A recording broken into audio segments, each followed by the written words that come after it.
விஷயங்களை தவிர்க்கலாம்ல, அது நல்ல விஷயம் தானே. அது 4 பேரை பாதிக்கக்கூடாது.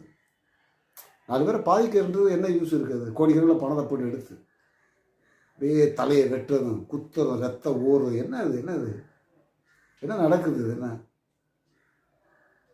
எவ்வளோ சாதனையாளர்கள் சாதிச்சவங்க எவ்வளோ பேர் இருக்கிறாங்க. அமைதியாக மௌனமாக சாதிச்சவங்களாம் இருக்கிறாரு. நான் தாமஸ் ஆல்வா எடிசன் அருவாளை தூக்கிட்டா ஓடினாரு, அமைதியாக கண்டுபிடிச்சாரு.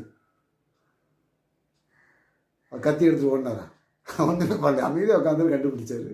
லைட் எரியுது. இதெல்லாம் எப்படி நடந்தது? எமோஷனில் நடக்காது, உணர்வுகளில் உணர்ச்சிகளில் வந்து எது நடக்காது. உணர்வுகளில் தான் உங்களுக்கு மிகப்பெரிய மாற்றம் உருவாகும்.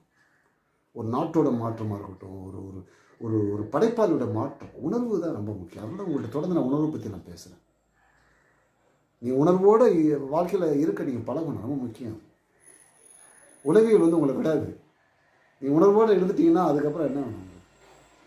நடிப்பு கலை உங்கள் கைவசம் வந்துடும். உணர்வு தான், வேறு ஒன்றுமே கிடையாது.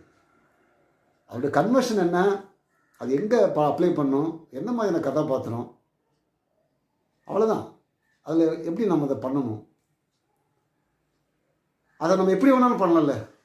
அந்த விஷயம் நான் உங்கள்கிட்ட சொல்லியிருக்கிறேன். நிறையா விஷயம் நீங்கள் கண்டுபிடிக்கலாம், உங்களுக்குள்ளே நிறையா இருக்குது, மல்டிப்புளாக உங்களுக்குள்ளே கொட்டி கிடக்குது.